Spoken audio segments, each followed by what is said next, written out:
Like ఆయన చిరంజీవి గారా? మొన్న మీరు ఎక్సైల్ చేస్తుంటే చూసారు కదా, దీనికోసమే.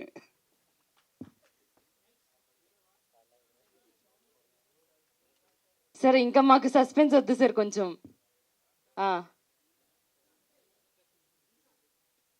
వెల్కమ్.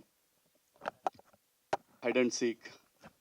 నాకు ఈ సినిమా గురించి పెద్దగా తెలియదు, కానీ ఈ సినిమాకి సంబంధించి డైరెక్టర్ మాత్రం నాకు బాగా తెలుసు. Very talented. సెట్లో డైనమిక్గా ఉంటుంది అతని వర్క్ అంతా కూడా. ఆయనతో నేను వర్క్ చేయడం జరిగింది 90s మిడిల్ క్లాస్ బయోపిక్లో. మీ అందరూ చూసుంటే తను కరాటే మాస్టర్గా ఇంటికి వచ్చాడు. సో అప్పుడు తనతో పరిచయం ఏర్పడింది. అలాగే అదే రోజు వర్క్ చేశాడు సినిమా సెట్లో, ఎందుకంటే మన ఆదిత్యకి వీళ్ళందరికీ కూడా మంచి క్లోజ్ మిత్రుడు. సో నేను జస్ట్ ఆ రోజు చూసినప్పుడే చెప్పాను ఈజ్ ఎ జమ్. ఎందుకంటే సెట్లో ఒక డైరెక్టర్కి ఇలాంటి అసిస్టెంట్ డైరెక్టర్లు ఉండాలి అనేది ఆ రోజు నేను ఆదిత్యతో అనటం జరిగింది. సో చాలా ప్యాషనెట్గా చేశాడు. నాకు అనిపించింది ఆ రోజు అతని వర్క్. సో ఈ సినిమా గురించి కూడా చెప్పాడు అప్పుడు, ఇట్లా హైడ్ అండ్ సీక్ అని చేస్తున్నాను ఒక సినిమా అని. డెఫినెట్గా తెలుగు సినిమాకి ఇంకో మంచి డైరెక్టర్ వస్తున్నాడని నేను బలంగా నమ్ముతున్నాను. నేను అంటే ఒక ప్రొడ్యూసర్ ఎక్కడో దూరానుండి ఒక డైరెక్టర్ నమ్మి, ఒక కథను నమ్మి డబ్బులు పెట్టాడు అంటే ఏదో ఉంది అక్కడ, సంథింగ్ ఉంది. అంటే ఆ స్క్రిప్ట్ చూసి డెఫినెట్గా ఆయన నమ్మి ఈ సినిమాని తీశారు. ఆయన పేరు కూడా చాలా గమ్మత్తుగా ఉంది నాకు బాగా. ప్రొడ్యూసర్ బుచ్చిరెడ్డి గారి నరేంద్ర.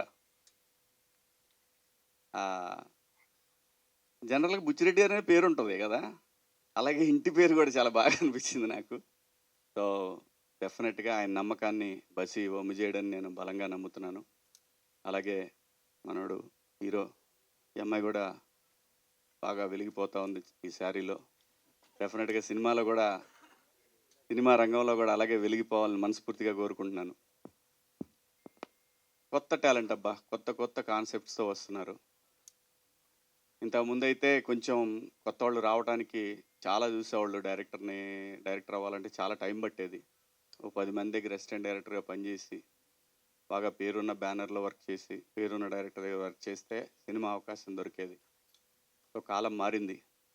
ఒక మంచి కాన్సెప్ట్ పట్టుకుంటే, ఒక చిన్న డెమో చేసుకొని వస్తే ఈ రోజున సినిమాలు చాలా ఈజీగా డైరెక్టర్ అయ్యే ఛాన్సెస్ కూడా వచ్చినాయి because of social media. So thanks to social media మంచి మంచి డైరెక్టర్స్ వస్తున్నారు తెలుగు ఇండస్ట్రీకి. అలాగే ఇండియాలో తెలుగు ఇండస్ట్రీ ఒక వెలిగిపోతూ ఉంది. ఈ లెగసీ కంటిన్యూ అవ్వాలని మనస్ఫూర్తిగా కోరుకుంటున్నాను. అలాగే నవీన్ మేడారం గారి సినిమాకి, యాక్చువల్గా నవీన్ మేడారం గారికి బాగా క్లోజ్ సన్నిహితుడు బసి. సో ఈ సినిమాకి ఆయన ప్రజెంట్స్ కూడా, ఎందుకంటే ప్రొడ్యూసర్ గారి బిహాఫ్ ఆఫ్ ఈ రోజున ఆయన రావడం జరిగింది ఇక్కడికి. తొందరలోనే మంచి సినిమాతోటి మళ్ళీ మన ముందుకు రాబోతున్నారు. ఆయనకి కూడా all the best sir, congratulations. అలాగే మా ఆదిత్య గురించి మీ అందరికీ చెప్పేది, ప్రేమలతోటి అల్లాడిచ్చాడు మొన్న మధ్య. సో తొందరలోనే మంచి సినిమాతో రాబోతూ ఉన్నాడు. అలాగే మన అంకమ్ గారు మంచి సినిమాతో మన ముందుకు వచ్చారు మొన్నే.